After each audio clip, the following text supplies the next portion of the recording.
Hi guys, welcome back to another Grindfest. We have a different Loam player here.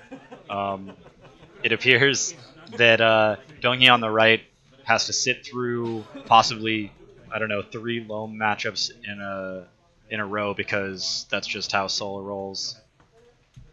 Inhyuk on the left is playing Loam. It'll be 3-color white Loam, not red.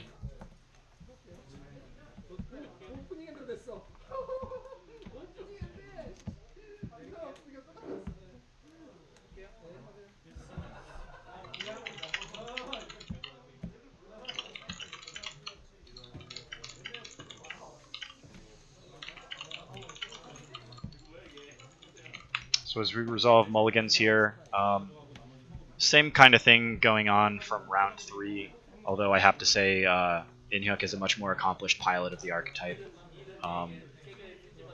He never doesn't have the Mox Diamond, I think was one of the tricks of how well he does it. And turn 1 Dark Confidant is fantastic, it's quite possibly exactly where he wants to be. Sorry for the glare there.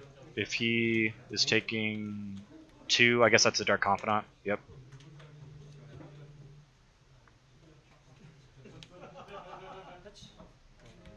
And it will fetch himself down to 17.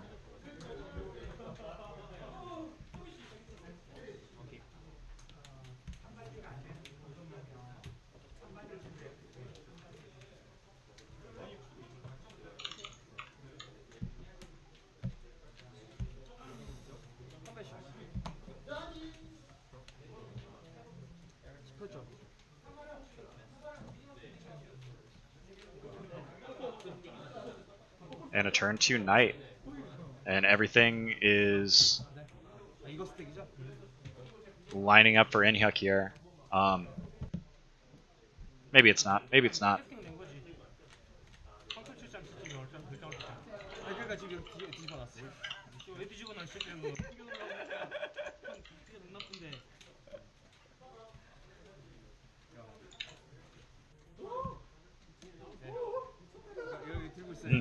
So, I mean, Knight is a pretty big deal to come down, so Donghee is going to do his best to try to prevent that.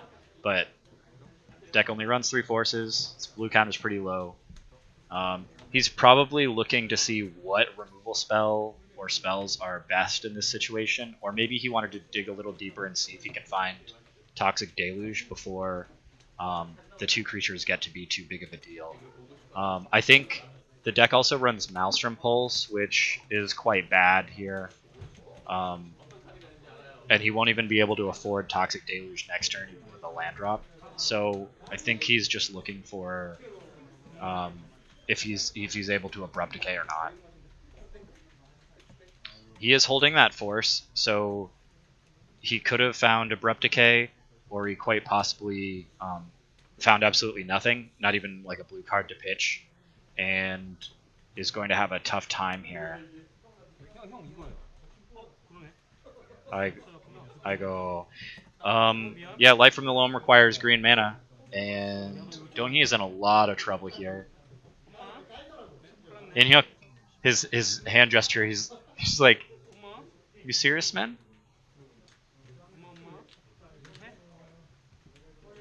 What are you trying to do here?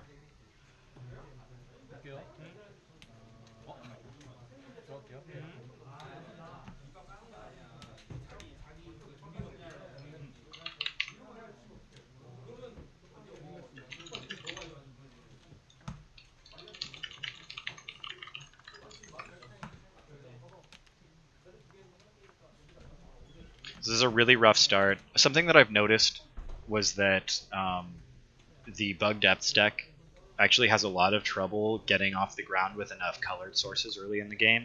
It's stocked up with so many different utility lands that make either one color, come into play tapped, or make colorless mana, or in some cases don't make any mana at all, that sometimes it forces like a lot of awkward mulligans. And it can also just find itself with 3 lands in hand and a complete inability to cast any of its spells. A lot of people on the source have complained about how the deck seems to mulligan quite a bit more than others, which I can verify firsthand. It is a quite powerful deck, and it's very fun. But this draw, I'm going to give this game to Inhyuk already. Like, you cannot keep up with the engines that this deck is capable of when you're stumbling on mana.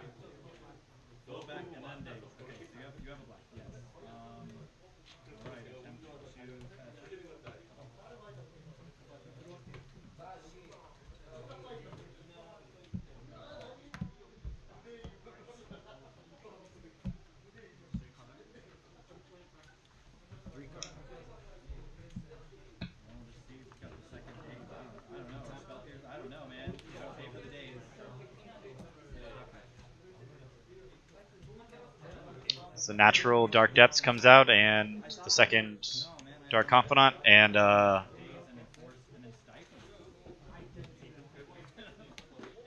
wouldn't have been surprised to see the mid Brainstorm scoop.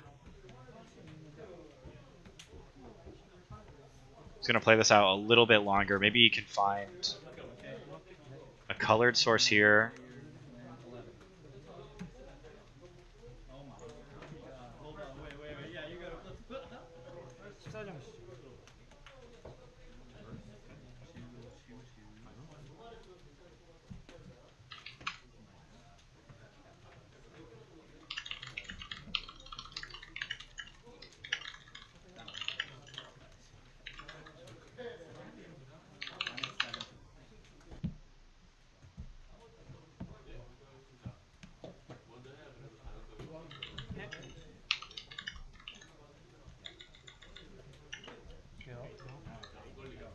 Of course, scooping here can be a good time saver, but he's also getting a lot of information off these Dark Confidants.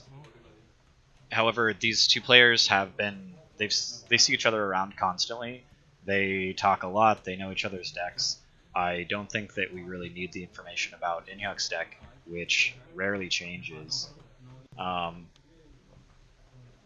It's possible that he doesn't play against him as often as I do, but I'm pretty sure I could recite like 70 out of 75 cards from Inhyuk's list.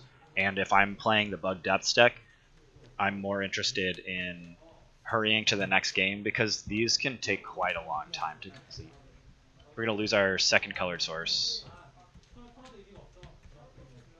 And the light from the Loam engine is on, so we're going to scoop them all up.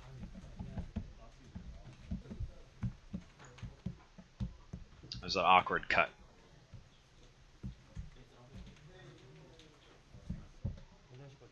And another thing I noticed is that the Bug Depths deck tends to get absolutely demolished. If it's going to lose hard. And that's usually game 1. And it performs much better at games 2 and 3, provided it doesn't have to mulligan too aggressively.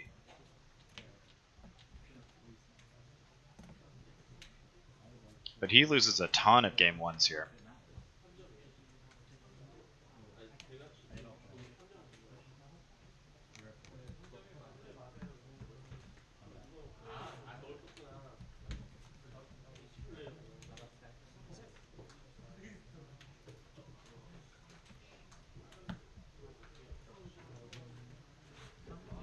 I think these guys will respect the need for basics on either side of the table.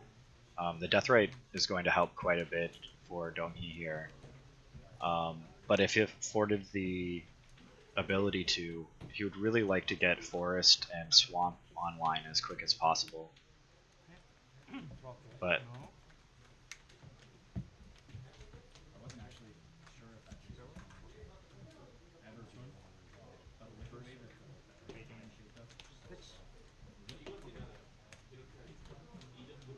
it doesn't seem that Donghee has a lot of access to colored mana and doesn't have access to fetches. So he's sort of at the whim of the top of his deck until he finds some card manipulation.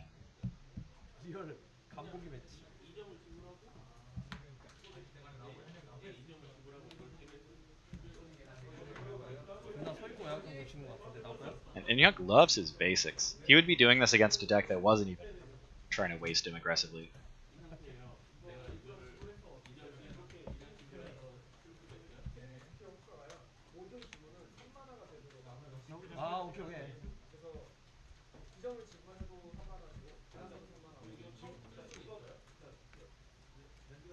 This looks like it might be a very, very quick Dark Depths game. Maybe he played this exactly how he had to, and just kept Dark Depths in hand, enabling a very quick turn 3 combo starting next turn. And Inhook doesn't even try to play the Mox Diamond in his hand. It doesn't need it. Oh, but I guess okay. So Donghee's going to go for it now to keep himself protected from Wasteland, and he will let his opponent untap and try to find Liliana. But this control deck is capable of just winning very quickly on turn 3 here.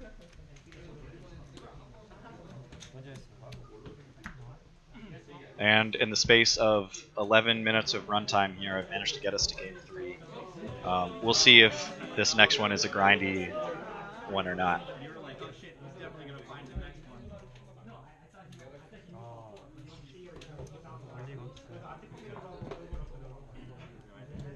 만화를 뽑을 수 있는 랜드가 없네. 베렌무어 팩트에서 들어와야 돼. 야, 나 무덤 지어가는 랜드 하나 나왔다. 사망에 있어가지고 한번 생각했는데 안 되는 거야. 안 되게 야 보시카 보고. 어.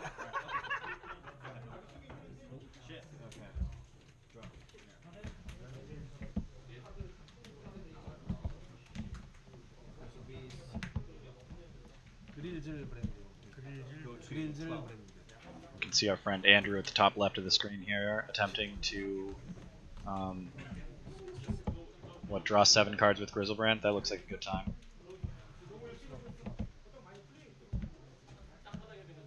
And Inhyuk will take the play here and attempt to lead off on Mox Diamond all day.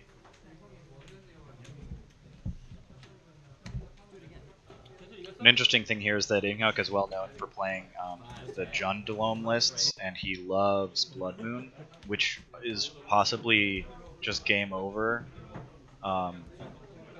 for the Bug Depths deck, but he doesn't have access to it today.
It's a pretty slow start from Inhyuk here. He would have loved to keep a more aggressive hand, but it seems that he didn't want to mulligan for it.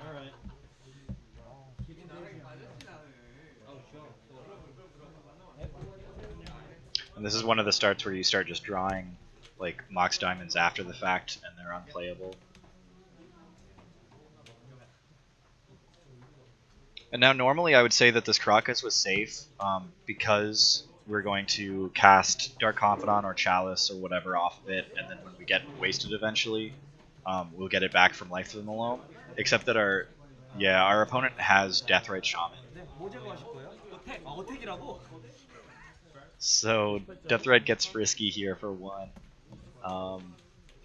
which I don't agree with. I think that you should remove. I think you have to leave Deathrite up just to remove Caracas in case this was a second turn life from the Loam here. Either way, he's probably not going to cast it until he deals with your Deathrite, but you don't need that 1 point of damage yet. Anyway, now we lose the Caracas out of the graveyard. That's gone forever. And we're solidly on this waste plan. Wastelands for both players here.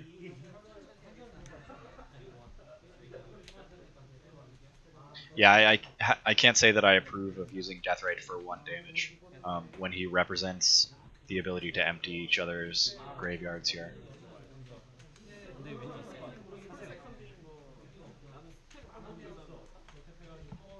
Donghi might have been in trouble there had he not found Polluted Delta off the top. And he's not yet in a position where he can just fetch out all of his basics, because he needs to continue to hold up mana for life from the Loam. But very shortly here, he should be able to grab Forest Island or Swamp Forest and be really well set up here. Yeah, and Inhyuk is losing his lands forever out of the graveyard, and the player who finds life from the Loam first is far out ahead.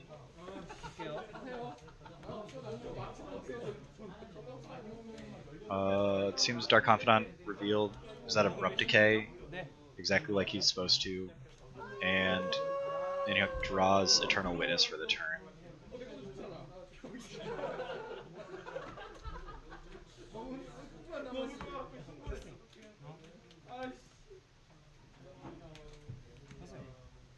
So despite not having another land drop to make there,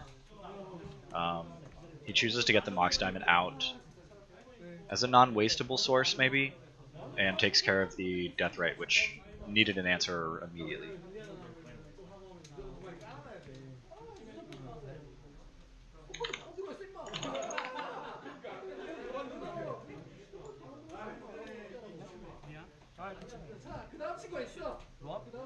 And I think that's okay when you are searching for a land out of your deck with a fetch and you grab the wrong one and change your mind or whatever, and you're still kind of in shuffle mode. That's fine, right? Everybody thinks that that's an okay thing to do. When you play a land and then you don't do anything with it yet and you decide to change your mind, just ask your opponent. I think that that's cool. No game actions had taken place. Anyway, what happens there is that the Bug Deaths player decides that obviously it would be better for him to fetch before casting life from the Loam. So his initial play of Tromp is not as good and changes his mind. I think personally, whenever I make a mistake like that, I think that Tromp would have remained in play. I would have revealed the Delta or asked for any help in changing the way that I played that turn. I just don't like to do that. But if you ask your opponent, then I think it's great. Go ahead. So both players wasting each other diligently, and the Baleful Strix doing a fantastic job of keeping the Dark Confidant from blocking Donghi here, because the control player, he looks really, really comfortable here, and that's entirely because of Baleful Strix. He's been able to do slow stuff and not find removal, and dredge into his graveyard. Oh! Now both players have access to life from the Loam, so I'm going to go ahead and get into my jammies here. I have a feeling that these two are going to make me sit here for ever.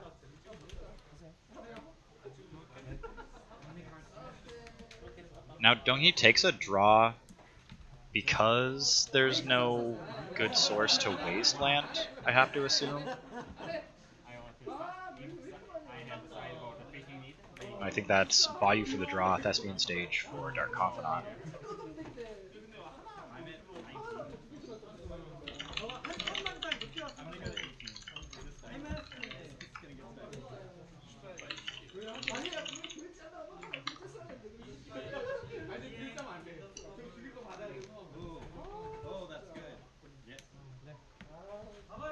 That'll double fetch. So now Polluted Delta is pretty awkward because honestly he wants to find Forest. He wants to find Forest Island and cannot. So Swamp Trop. Just a little more vulnerable here. And he's going to make sure that he plays Trop and then gets a Trop back into his hand so that he can continue to loam. That's okay. He just wishes that he had found a Misty Rainforest. So instead of loaming this turn, he has decided to escalate Collective Brutality. I believe this will be like duressing your opponent, killing you, but he's gonna whiff, right? Because it's 6 lands and an Eternal Witness. And we all laugh and laugh. 저요? 15점이지. 네, 저 16점이요. 내가 16점? 네.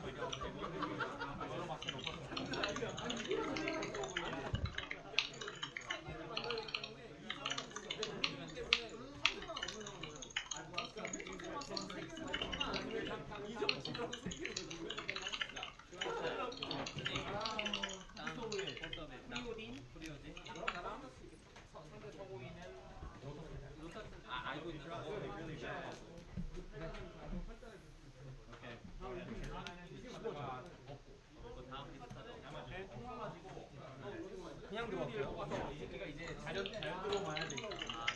그렇게 해서 이석 한국을 지를 때 여기서 한국 가는 거고 아니면 괜찮겠다는 식으로.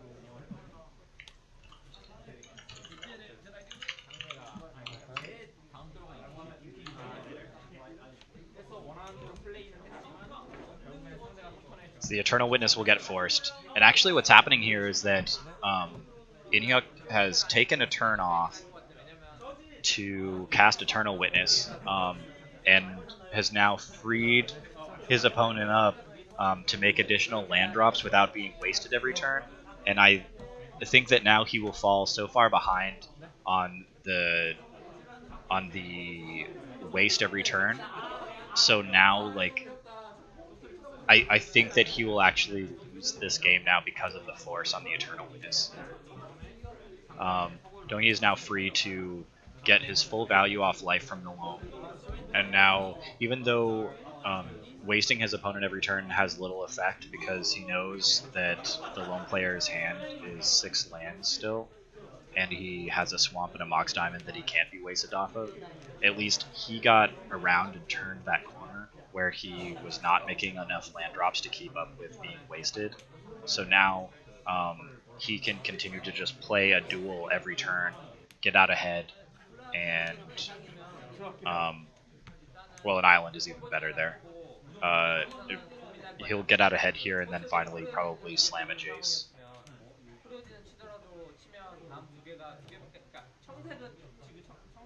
So Inhyuk found Gaddock Teague actually, which I can't say is a great threat, but it is something.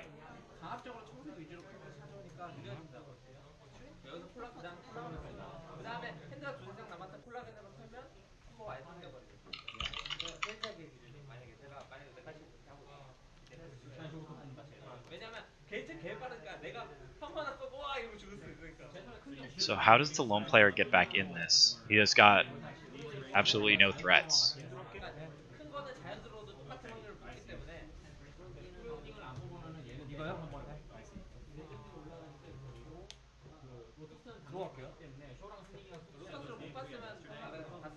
Inhyuk rips the dreaded 3rd Chalice when your opponent doesn't even care about the first 2.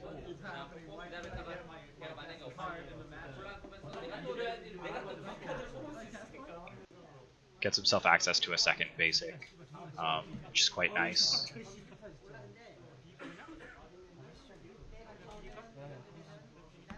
And then decides that it's over. Okay. So bad beats there. Good game.